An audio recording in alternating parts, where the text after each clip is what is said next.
Olá a todos, meu nome é Eric Ribeiro Silva, eu sou dentista formado pela UFP, sou atualmente residente em saúde da família, vinculado à UESP, e eu tenho como professora a professora Bruna, nossa professora, e vim aqui falar um pouco com vocês sobre um tema bem relevante atualmente, principalmente para a saúde pública, que é os indicadores de saúde. Vamos falar um pouco sobre a importância, como expressar eles, por que é importante mesmo a gente entender, mesmo que você não vá seguir carreira como gestor ou como concursado, alguma coisa do tipo, mas o porquê que é importante qualquer cidadão saber da importância desses indicadores. Eu deixei aqui os meus contatos, tem o meu e-mail aqui, dentista.ericsilva.gmail.com, vocês podem tirar foto agora. E meu Instagram @ericribeiros, porque qualquer dúvida que vocês tiverem, vocês podem entrar em contato comigo. Ou então solicitar para a professora Bruna passar alguma outra forma de contato. Então, nesse primeiro momento, vamos se imaginar um pouco na pele da outra pessoa, né? Se imaginem como um gestor de saúde nesse momento. É mais fácil a gente entender sobre algo se a gente se imagina trabalhando com isso, né? Então, pensem ou que vocês são ministro da saúde, ou que vocês são secretário, ou, ou algum cargo relacionado à gestão de saúde. E aí, então, eu coloco para vocês agora uma situação bem interessante, onde você pode se imaginar o seu chefe, seja o presidente da República, o governador do estado, ou o prefeito do município que você está como gestor, aonde ele está colocando pressão, está fazendo várias reclamações com você, dando vários ultimatos. A ouvidoria não para de crescer reclamações em relação à saúde da sua região. E você se encontra numa situação difícil, aonde você precisa fazer alguma coisa. Nesse princípio, você começa a imaginar realmente qual é a situação de saúde da minha região, seja o Brasil, e como é que eu posso diagnosticar essa situação e como é que eu posso saber se está boa ou ruim, né? Ou se está mediana. Mas a gente só sabe se algo está bom ou ruim, geralmente quando a gente compara com outra coisa. Por exemplo, pode ser que não seja do tempo de vocês, mas antigamente existia a internet de escada. Essa internet de escada possuía a velocidade de internet na época que era interessante para a época em que vivíamos, mas comparando atualmente com a internet de fibra ótica, é totalmente diferente. Você, se colocar uma internet de escada, você vai pensar que o computador está travado, que está dando algum problema. Você já fica estressado. Naquela época já era algo como a gente não conseguia comparar com outra coisa, a gente aceitava, né? Porque era o que tinha disponível. Então, a gente só consegue comparar alguma coisa para saber se algo está bom quando a gente tem duas coisas que têm alguma coisa em comum. Por exemplo, né? Esse exemplo é específico de internet. Então, a temática é internet. Então, a gente compara elas em relação à velocidade de internet, que naquela época da internet de escada era kbps e hoje em dia é megas, né? Então, a gente tem a temática relativa, onde a gente mede através de uma velocidade, que é a velocidade padrão, onde a gente mede os dois com base na mesma velocidade, na mesma referência, para saber se um é bom e o outro é ruim.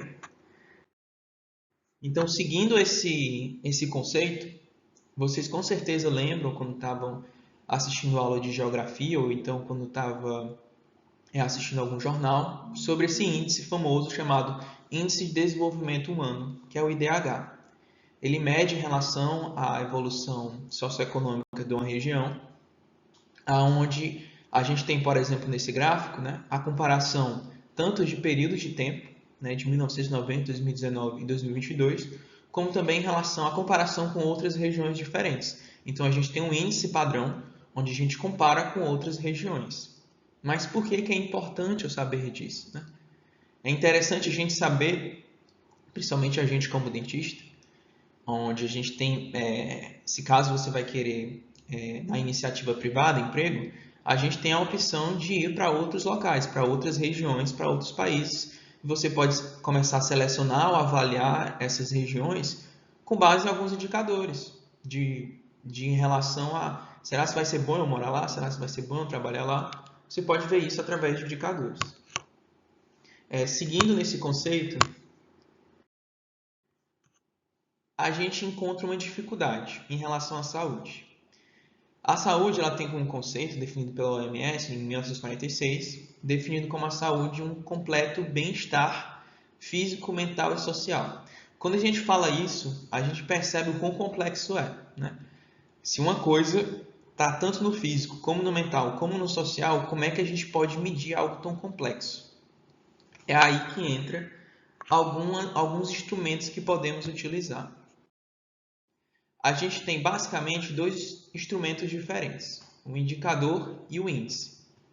O indicador ele tem um aspecto de incluir sempre apenas um aspecto. Por exemplo, vocês lembram dessa taxa chamada taxa de mortalidade?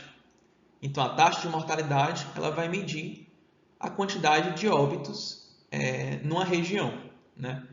Ou seja, a gente só está verificando a quantidade de óbitos. Então, a gente só está verificando a quantidade em relação a um aspecto específico. Por exemplo, voltando para a odontologia, tratamentos concluídos, uma taxa de tratamentos concluídos. A gente vai medir apenas um aspecto, que é a quantidade em relação a tratamentos. O índice ele já tem um caráter mais multidimensional. Por exemplo, IDH, né? O IDH, que é o Índice de Desenvolvimento Humano, ele é um índice complexo que junta lá dentro dele tanto renda, como alfabetização, como mortalidade. Então, é um índice complexo que junta vários elementos diferentes, é um conjunto de alguma coisa.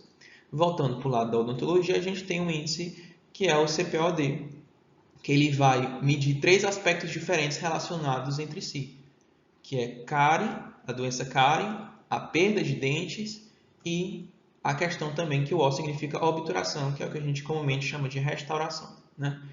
Então, a gente tem uma diferença em relação a 2 fatores diferentes, um mais simples, o outro mais complexo, mas só que eu peço para vocês que não se prendam a esses conceitos, indicador e índice. Por quê? Esses 2 conceitos diferentes, eles são muito confusos em relação a vários autores diferentes. Uma hora um autor fala que índice, na verdade o índice é um tipo de frequência onde está dentro do indicador. Então a gente tem um aspecto diferente determinado diferentemente em relação a quem está falando ou a área que a gente está conversando. Seja na área da matemática, seja na área da epidemiologia, seja na área da saúde propriamente dita, né? Então não se prendam a esses conceitos. Só que a gente precisa ter critérios, né? Em relação ao índice e indicador, a gente também não pode esquecer desses nomes, né? Porque eles são comuns no nosso dia a dia. Vide o IDH, que é o índice, né? Vide o nome indicador de saúde, que é o nome comum no nosso dia a dia em relação à saúde pública. A gente precisa ter critérios em relação a eles. Esses critérios são a validade, ou seja, esse indicador de saúde, ele não pode ser só utilizado, ele não pode ser válido só nesse momento, ele tem que ser válido num período importante, ele tem que ser válido num período que você consegue comparar. Por exemplo, o IDH não foi comparado em 1990, em 2022, ou seja, esse mesmo indicador segue um padrão aonde ele é válido independentemente do tempo. Ele tem que ser também confiável. Ou seja, eu consigo reproduzir aqui, mas eu também consigo reproduzir em outra região para poder comparar. Ele também tem que ser algo representativo. Ou seja, eu tenho que representar uma situação. Eu não posso utilizar um indicador ou criar um indicador que não representa uma população. A gente também tem coisas relacionadas a questões éticas, né? Aspectos éticos que são importantes. Um indicador, por exemplo, não pode utilizar de informações ou situações que não podem ser divulgadas ou que ferem princípios Então, outro aspecto também que deve ser avaliado é em relação ao técnico administrativo. Não adianta eu, por exemplo, produzir um indicador que custa milhões do cofre público e esperar que vai ser aplicado, né? Não vai ser aplicado porque é difícil um gestor investir tanto assim num indicador. Então, você tem que levar tudo isso em consideração para poder criar um indicador. Mas, obviamente, eu não estou ensinando para vocês como se cria um indicador.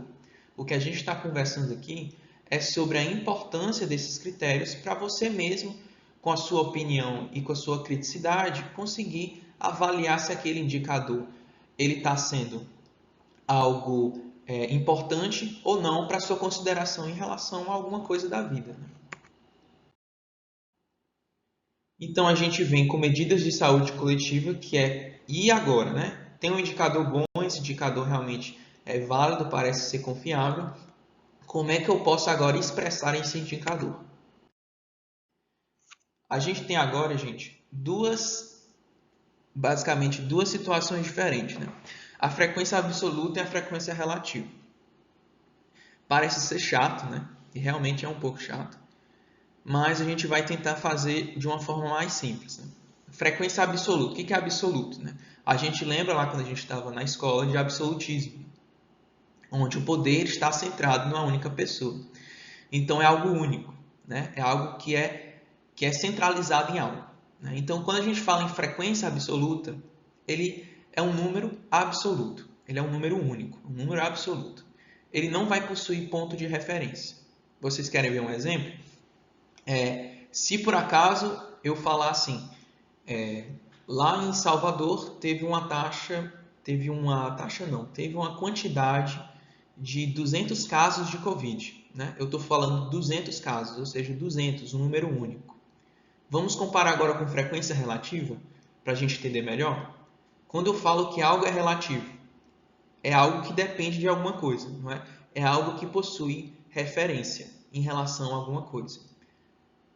Por exemplo, existe na frequência relativa o termo taxa, que é o que a gente costuma escutar, por exemplo, quando vai falar de taxa de mortalidade, taxa de natalidade. O que é basicamente isso? Você pega o número de casos de alguma coisa, o número de eventos de alguma coisa e divide pela população total e multiplica por uma constante. Parece ser difícil, mas não é. Ou seja, você vai pegar um número específico em relação ao do que você está pesquisando, do que você está pensando, basicamente dividiu pelo total, você vai chegar no número, geralmente é até 1. Geralmente é até 1, é para ser até 1. Né? E aí você multiplica por uma constante. Pode ser 10, 100, 1000, 10.000 ou 100.000. Então a gente tem um numerador dividido por um denominador e multiplicado por essa constante que é o 10 elevado a n. Vamos entender agora na prática, que vai ficar mais fácil. Eu sei que está um pouquinho chato. Então, vamos fazer um teste aqui com vocês, tá? A gente conversou sobre relativo e conversamos sobre absoluto. Eu dei um exemplo para vocês em relação ao absoluto. Então, agora, nesse momento, eu quero que vocês respondam na mente de vocês aí. A guerra da Ucrânia, essa notícia. A guerra da Ucrânia já deixou mais de 12.000 civis mortos, diz ONU. Isso daqui está representando uma frequência relativa ou uma frequência absoluta.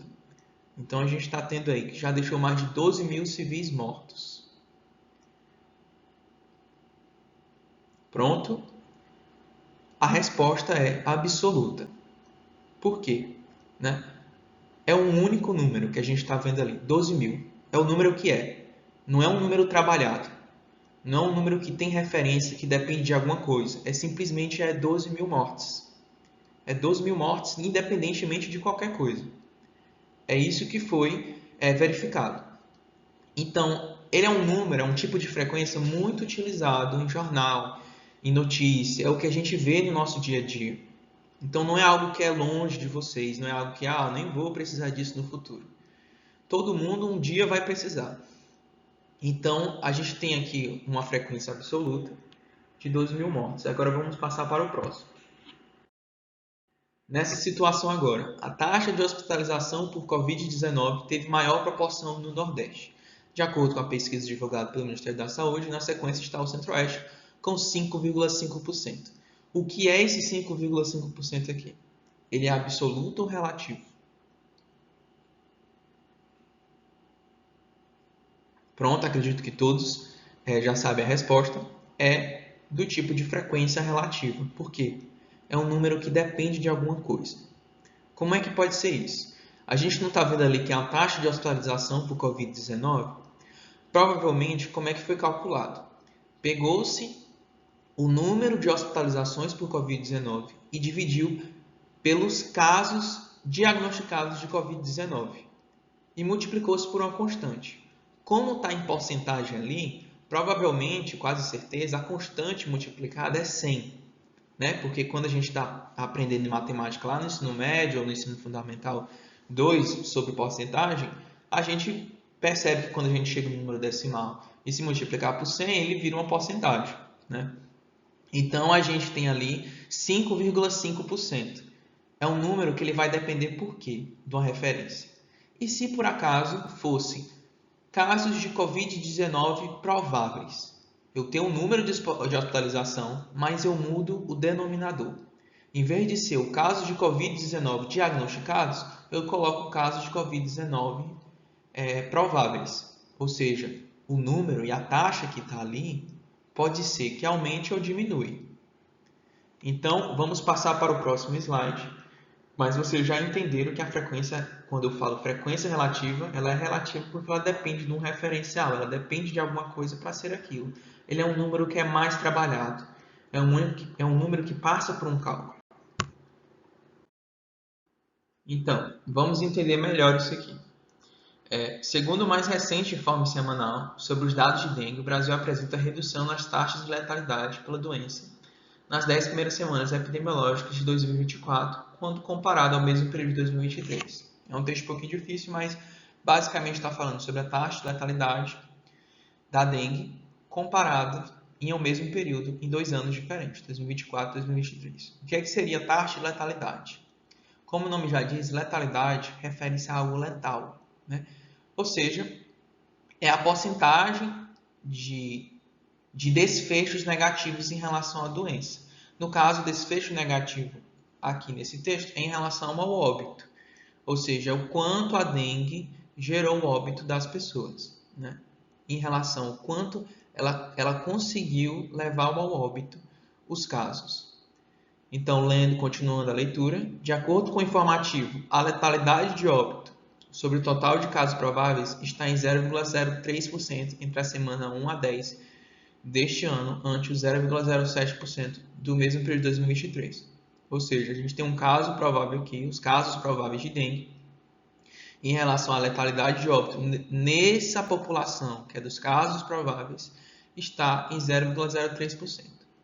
Quando a gente compara isso com casos graves, ou seja, continuando a leitura, quanto à letalidade de óbito sobre o total de casos graves, o percentual está em 3,4%, e no ano passado estava em 5%, no caso, ano de 2023, estava em 5,1% na mesma época. Ou seja, a gente tem um número maior. Por quê? Porque, obviamente, os casos graves, a quantidade de pessoas que estão nos casos graves é menor do que os casos prováveis, né? Pela lógica, casos prováveis, tem muito mais gente em caso provável do que caso grave, né? Então, a gente está diminuindo a quantidade de população no denominador. Só que no numerador está as mesmas pessoas que morreram. Ou seja, está a mesma quantidade de óbito. O óbito não mudou. Está a mesma quantidade de óbito. A gente só está alterando o denominador, que é a parte de baixo, que é a parte onde a gente fala da população geral. Então a gente percebe que como o caso grave é uma população menor do que casos prováveis, logo a porcentagem aumenta. Então, a gente tem o mesmo dado, que é o dado de óbitos por caso por dengue, comparado a casos graves e casos prováveis. Ou seja, cada caso é relativo. Então, cada dado aqui é relativo ao denominador e relativo ao numerador. Deu para entender melhor, gente?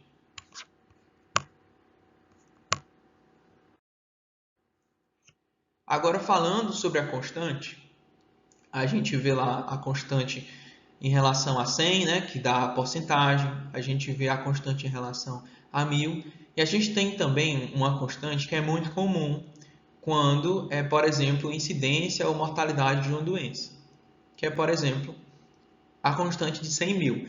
A gente vê no exemplo aí a taxa bruta de mortalidade a cada 100.000 habitantes dos dois sexos em 2022, em relacionado ao câncer de boca. Então a gente percebe que o câncer de boca ele é uma preocupação na saúde pública, ele é uma preocupação, mas em relação à quantidade de mortalidade não é um número tão grande comparado a outras causas de mortalidade. Ou seja, se a gente fosse multiplicar por uma constante de 100 para dar uma porcentagem, ia dar 0,0000 e aí a porcentagem, né? Ou seja, não é um número tão adequado e não é um número fácil de entender, para a população entender, né? Então, quando a gente multiplica por 100.000, a gente chega em um número mais palpável. Por exemplo, a gente tem ali um número de 2,4, né? Então, a gente chega a um número que as pessoas conseguem absorver melhor. Então, aí a gente cai num critério de indicador que é relacionado à função desse indicador. A função desse indicador, por exemplo, de taxa de mortalidade, não é divulgar a taxa, não é divulgar uma preocupação ou alguma coisa, né? Uma evolução em relacionada a alguma coisa. Então, esse número precisa ser entendido pela população. E se por acaso, em vez da gente estar só falando de taxa, em vez de a gente falar de casos ou eventos provados relacionados a uma população, e se a gente relacionar duas doenças diferentes, ou então dois eventos diferentes, dois eventos únicos diferentes relacionados entre si, aí a gente vai gerar outro tipo de frequência relativa. Esse tipo de frequência relativa é comumente chamado de índice. Mas é como eu estou falando para vocês, não se prendam tanto a esses conceitos de índice relacionados à diferença com o indicador, porque é um conceito que ele se confunde dependendo da área, né? Mas se você vai seguir a área de epidemiologia, é bom você prestar atenção nesse conceito aqui. Então, quando a gente está falando aqui, em vez de taxa, a gente está falando de proporção, a gente está falando de razão, a gente está falando de índice. Mas não aquele índice multidimensional, né? Aquele índice de conjunto. A gente está falando de um índice específico, que é um índice relacionado à frequência relativa. Tá? Então, a gente tem, quando a gente coloca uma razão de duas doenças ou eventos diferentes, ou, por exemplo, uma razão de óbitos relacionados à idade. A gente bota óbito em cima e óbito embaixo. A gente está fazendo uma razão. Vamos ver os exemplos aqui. Por exemplo, se a gente pegar o número de casos de Covid sobre o número de casos de arboviroses. Número de casos de Covid diagnosticados é com certeza menor que o número de casos de arboviroses, que é algo mais comum na população. Fazendo essa relação, se, por exemplo, a gente tem, do nada, numa população, um aumento significativo de casos de Covid, aonde chega a um número maior que casos de arbovirose, a gente chega numa preocupação grande, né? Ou seja, a gente pega esse número, se esse número é maior do que 1, a gente tem uma preocupação elevada em relação à população, né? Pelo desfecho que a Covid-19 leva, né? Outro exemplo também que é muito comum pelo IBGE é quando a gente faz razão de sexos diferentes, razão de número de homens sobre número de mulheres. Geralmente na nossa população, a gente tem quase sempre uma população de mulher maior do que a população de homem. Então, ou seja, quando numa população específica a gente tem um número maior do que 1 em relação a essa razão, é de desconfiar o porquê está havendo essa diferença, essa inversão desse valor de razão, né?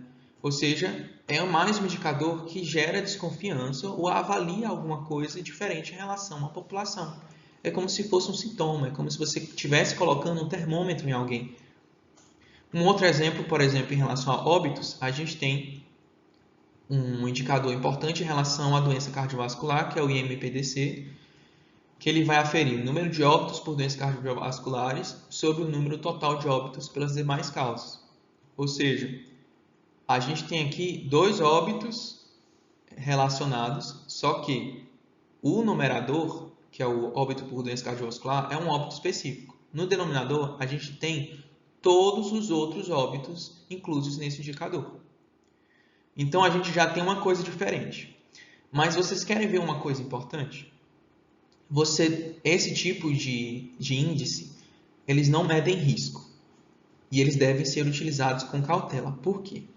Vamos supor, o número de óbitos por doenças cardiovasculares se mantém a mesma em determinado ano em relação ao outro ano, mas o total de óbitos por outras causas diminui. Ao número vai dar um número maior, mas só que o número de doenças cardiovasculares se manteve o mesmo. O que a gente vai ter? A gente vai ter um número meio que fabricado. Por quê? O número de doenças cardiovasculares se manteve o mesmo, mas como diminuiu o óbito por outras causas, acende um alerta em relação à doença cardiovascular, mas a doença cardiovascular se manteve a mesma coisa. Ou então reduziu numa proporção menor do que os outros óbitos. É interessante, né? Por que diminuiu numa proporção menor do que os outros óbitos, né? Mas é sujeito a viés. Então é por isso ter cautela com esses tipos de dados. Então, pessoal, a gente tem esse exemplo que está no jornal R7, que é a fonte ao IBGE. A gente tem esse exemplo em relação à razão de sexo, né? Mas a gente está vendo esse número, 95,6. Então, a gente tem um número que foi multiplicado por constante. Então, mesmo que no índice não prevê a multiplicação por constante, você pode multiplicar por uma constante para ter um número mais palpável. Entendeu, pessoal? Mas vocês percebem que não está em porcentagem. Por que não está em porcentagem? Porque é uma razão. É uma razão de dois eventos diferentes que não se relacionam propriamente entre si. São dois eventos distintos, dois eventos específicos. Tá bom, pessoal? Um outro índice, que é o índice de massa corporal, esse é famoso, né? O IMC, que avalia a questão da avaliação de um aspecto físico de uma pessoa, onde a gente tem um peso sobre a altura, ou seja, a gente tem duas medidas distintas, só que na altura está elevado ao quadrado. A fim de curiosidade, não sei se vocês lembram, devem lembrar, quando a gente estuda matemática lá na escola, a gente quando vai calcular a área de um quadrado, a gente pega o lado elevado a 2, né? Ou então a área de um retângulo, a gente pega a base vezes a altura. Ou seja, a altura elevada ao quadrado no IMC, ele está basicamente medindo a área de superfície. Então, a gente tem um peso sobre a área de superfície para calcular em relação ao aspecto físico daquela pessoa, em relação ao volume. Tá bom, pessoal? Então, a gente tem um índice bem famoso, que é um índice nutricional. Então, vamos falar de principais indicadores, a gente já citou alguns. A gente tem como indicador muito importante de saúde a mortalidade, que a gente não cansou de falar. E dentro da mortalidade, a gente tem a taxa de mortalidade infantil, que é uma taxa que é muito importante e faz parte de vários índices diferentes que medem qualidade de vida ou outros aspectos em relação à mortalidade em si de uma população. A gente tem também indicadores relacionados à morbidade. Para quem não sabe, morbidade é relacionado ao que aquela doença leva como desfecho, um desfecho que não seja um desfecho de óbito, seja ou um fator de risco, ou seja uma complicação, é uma morbidade. Mas ainda assim inclui o fato de diagnóstico. Diagnóstico também é morbidade. Então a gente tem como, por exemplo, a taxa de incidência de uma doença, que é comum também. Outro indicador famoso, que é o indicador nutricional, por exemplo, o IMC, que a gente já conversou. A gente também tem como outro indicador famoso o demográfico, que, por exemplo, a taxa de natalidade, outro também, a taxa de fecundidade, que é outro também, que são taxas específicas e importantes para medir em relação a um aspecto de uma região, aspecto de saúde, de vida de uma região. A gente também tem um aspecto social, que é o IPQV, que é um índice Mas lembrando, vocês lembram para não confundir conceitos índice e indicador? Vocês lembram? Então, é um índice dentro de um indicador. Então, a gente tem um índice que faz parte do indicador social, que é o índice de perda de qualidade de vida, né? Que ele vai aferir vários aspectos diferentes para definir uma qualidade. A gente também tem indicadores ambientais, como, por exemplo, potencial de toxicidade humana. Imaginem que há um vazamento de uma fábrica, né? Um vazamento de um produto químico. Então, você está trabalhando na Anvisa e aí você quer aferir o potencial de toxicidade de um produto. A gente usa esse indicador que é o potencial de toxicidade humana, que ele afere tanto problemas ambientais ou problemas relacionados a um produto, como o próprio produto em si, qual é o potencial daquele produto de levar uma toxicidade. A gente também tem indicadores de serviço de saúde, esses são indicadores mais de gestão de serviço, né? Como, por exemplo, o percentual de despesas com saúde em relação ao PIB. É importante um gestor saber qual é o percentual que ele deve utilizar, o que ele pode utilizar de saúde em relação ao produto interno bruto, né? Então, todos esses indicadores vão ter funções importantes e funções diferentes de acordo com a necessidade tanto da população que não faz parte da saúde, como da população que faz parte da saúde e a população que é gestora. Voltando para a nossa área, a gente vai conversar um pouco sobre indicadores de saúde bucal. A aula está acabando, calma. A gente tem aqui como exemplo os indicadores que foram publicados na portaria pelo Ministério da Saúde de 2024 sobre o novo cofinanciamento do SUS, a nova forma de aferir o financiamento do SUS nesse novo governo atual, que vai aferir determinadas características diferentes, onde vai avaliar a equipe de saúde bucal, que é a equipe que faz a parte odontológica do SUS, que é integrante tanto dentista como auxiliar de saúde bucal ou técnico de saúde bucal, os dois, aonde vai aferir algumas áreas temáticas diferentes. A gente tem primeira consulta programada, tratamentos concluídos, taxa de exodontia, escovação supervisionada, proporção de procedimentos preventivos, tratamento restaurador traumático, que é a ART. Para quem não sabe, ou não sei se vocês já estudaram sobre a ART, acredito que sim, mas caso não tenha estudado, eu vou explicar rapidamente. O tratamento restaurador traumático é um tipo de intervenção odontológica onde ela foi criada na origem para conseguir alcançar, levar o tratamento restaurador para aquelas pessoas ou para aquelas regiões onde não existem a estrutura, por exemplo, de uma cadeira odontológica, com caneta, com sugador, e aí você utiliza de aspectos manuais para poder fazer o tratamento restaurador. Ou seja, a gente tem aqui áreas temáticas distintas, onde a gente abrange diferentes aspectos relacionados à saúde bucal de uma região. E a gente falando de região, a gente pensa também um pouquinho de nível de saúde. A gente conversou muito sobre o que esse indicador é importante, por que esses indicadores funcionam e por que eles de fato têm uma certa função tanto para determinadas diferentes pessoas. A gente tem aqui mais ou menos o ramo de funções dos indicadores de saúde. A gente tem descrição, vai descrever algum acontecimento, vai descrever alguma coisa, por exemplo.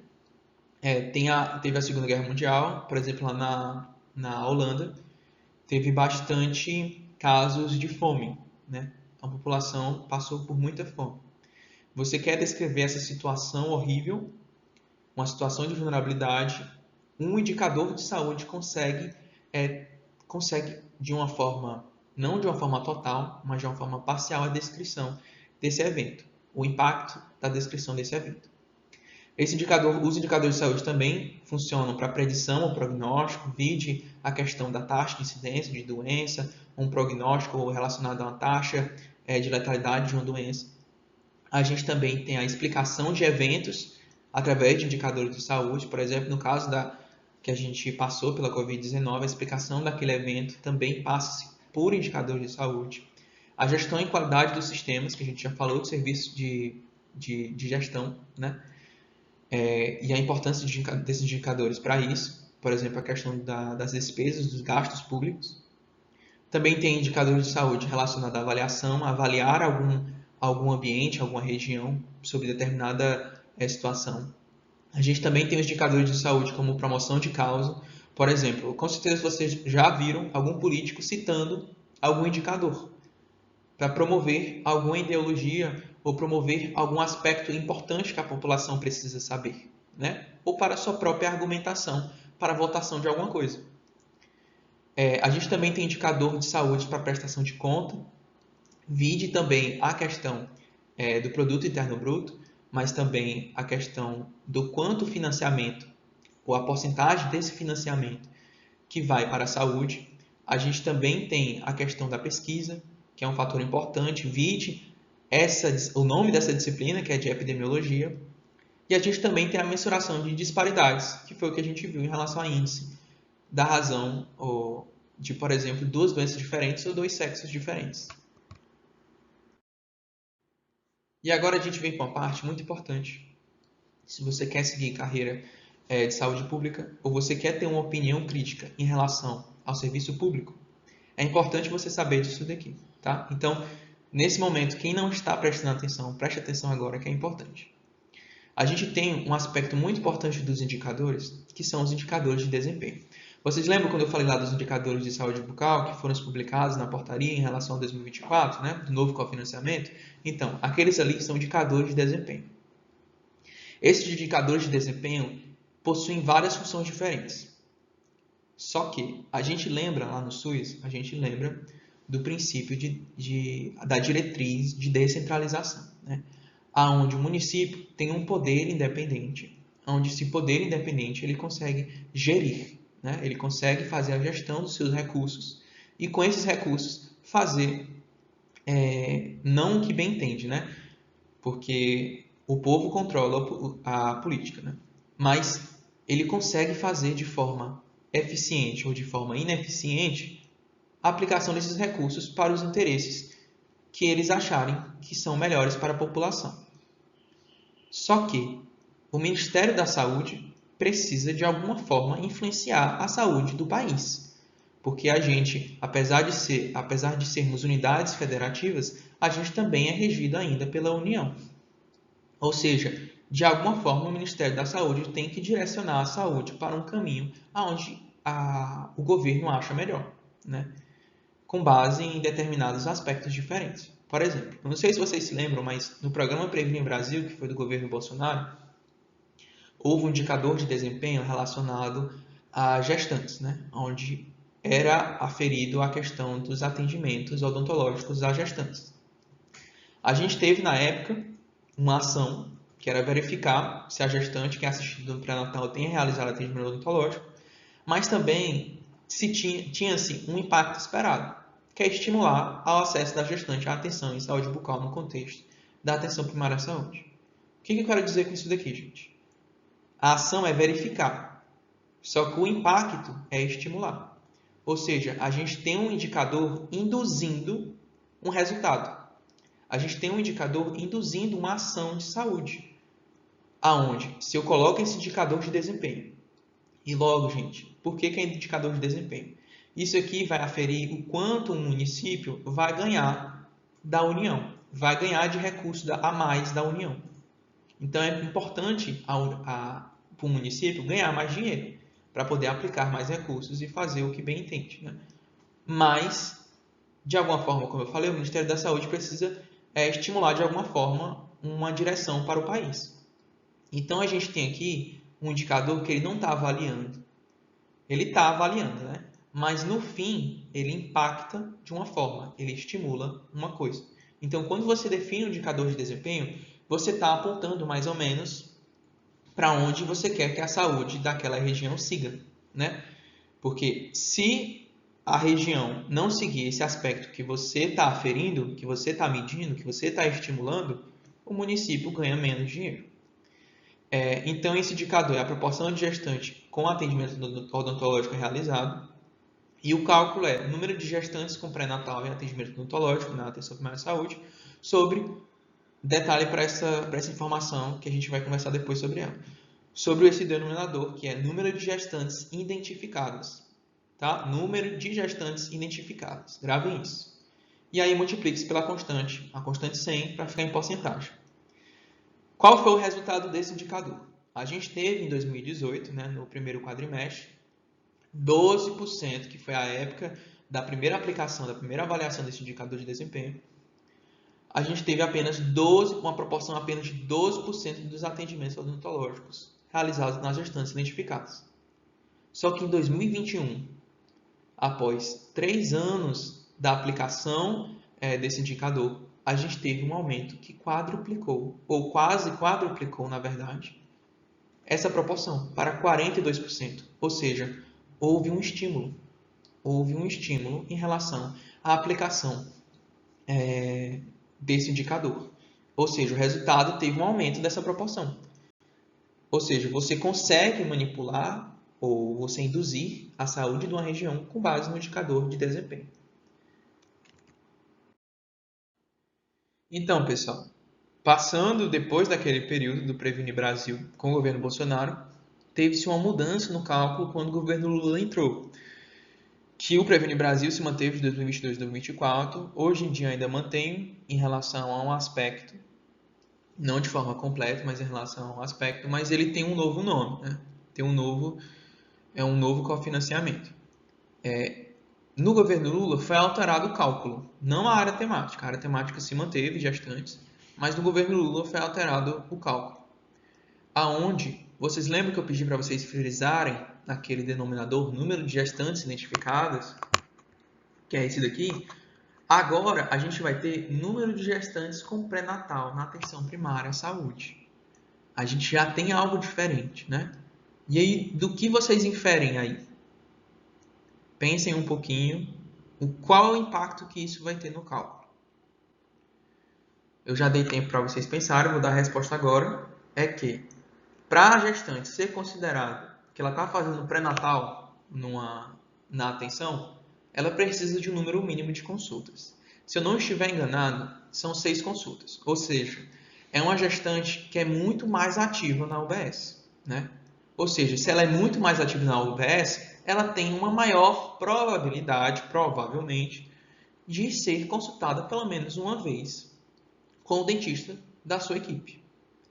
Então, a gente tem aqui mais ou menos uma indução ou uma facilitação, não sei como esse cálculo foi gerado, mas houve uma diferença para conseguir atingir algo, né? Onde a gente tem provavelmente um aumento de porcentagem, aumento da taxa específica para a gente poder gerar um melhor número, né? Seja porque, por exemplo, a gente pode até conversar um pouco sobre isso, qual a validade disso, né? O porquê que isso é importante ou isso não é ético, enfim. Mas, querendo ou não, para um município, aquela gestante que é identificada, ou seja, às vezes aquela gestante que já é acompanhada no particular, né? Querendo ou não, o município, por conta desse público, perde mais financiamento. Então, querendo ou não, para o município é bom ter um número, um cálculo mais específico para o público que realmente vai para a UBS, né? É o público que realmente é atendido na UBS. E aí a gente teve como impacto, a gente tem aqui 2 números diferentes, onde o impacto máximo, né, a porcentagem máxima que esse número gerou nos 2 períodos específicos foi 2021, que no cálculo antigo ficou em 42%, e o cálculo máximo em relação ao período máximo que teve foi em 2023, no segundo quadrimestre, com 62%. Ou seja, a gente teve um cálculo maior, a gente teve um impacto maior do atendimento odontológico com a mudança do cálculo, que pode ter sido por conta dessa mudança do cálculo, mas também pode ter sido por outros fatores específicos. Você não tem como considerar um indicador como um indicador que ele representa totalmente o que está acontecendo. É complexo e complicado você conseguir um indicador que representa algo, né? É por isso que existem vários índices diferentes que pegam vários indicadores diferentes ou números diferentes para poder chegar em algum resultado, mas ainda assim não é algo claro, não é algo que representa realmente pode ser que não represente realmente a verdade ou o que representa aquela população. Então, agora a gente pensando nesse lado mais crítico sobre a coisa, sobre o papel desses indicadores de desempenho que a gente conversou. No novo cofinanciamento, o indicador em relação à gestante não tá claro ainda, porque ainda vai sair a nota metodológica, a nota onde vai descrever os indicadores de forma clara. Por exemplo, esse critério aqui que eu coloquei aqui para vocês não é um critério que está especificado na nova nota metodológica, é um critério antigo, da antiga nota metodológica, de uma antiga. Então, ou seja, isso aqui pode ser alterado. Mas eu quero que vocês se imaginem novamente como gestor de saúde, aonde é um gestor do Ministério da Saúde, aonde você deve criticar e reformular pelo menos um desses indicadores abaixo, em dupla e sem alterar a área temática. Eu vou dar um exemplo para vocês aqui. Tá? A gente conversou sobre o tratamento restaurador traumático, né, que ele possui a sua indicação específica, ele é uma ótima intervenção para casos que possuem a indicação. O que acontece é, como existem esse estímulo em relação a esse tipo de procedimento, alguns dentistas fazem mais esse procedimento mesmo sem a indicação. Por exemplo, em vez de colocar em uma pessoa onde ela claramente tá possuindo uma indicação, por exemplo, de resina ou outro tipo de material restaurador, ele vai lá, em vez de colocar esse material restaurador, ele coloca o tratamento restaurador traumático, que por não ter a indicação para o tipo de caso, ele vai ter uma menor resistência ou vai ter uma maior taxa de insucesso. Ou seja, a gente tem uma indução para a população de um tratamento, de estimular um sobretratamento numa situação que não era para existir. Ou seja, a gente tem como se esse indicador ele ainda não estivesse claro no que era para ser realizado. Né? Então, por exemplo, o que eu alteraria aqui, essa proporção de tratamento restaurador traumático, eu colocaria aqui a proporção, entre parênteses, específico para domicílio, PSE, que é o Programa de Saúde na Escola, ou seja, para ser realizado na escola, ou, por exemplo, para pessoas que possuem pessoas com deficiência intelectual, por exemplo, onde a gente tem uma maior resistência em relação a sons, né, luz, esse tipo de coisa. E tudo isso pode ser aferido pelo sistema, porque todas as opções que eu falei tem no prontuário eletrônico do SUS. Dá para coletar esses dados, ou seja, a gente tem naquele aspecto lá do sistema de serviço, né, naquele aspecto de técnico administrativo, a gente tem uma facilidade para conseguir obter e alterar esse critério em relação ao que eu falei. Então, é um exemplo para vocês. Isso aqui não vale nenhum tipo de nota, mas eu acharia importante vocês fazerem para estimular o pensamento crítico de vocês em relação ao papel de um gestor ou papel do governo em relação à saúde pública da região. Tá bom? Agradeço demais por vocês. Qualquer coisa, podem entrar em contato comigo naqueles 2 e-mails de contato que eu coloquei para vocês no início da nossa conversa. Então é isso. Agradeço demais. Agradeço a professora Bruna pela oportunidade. Até mais.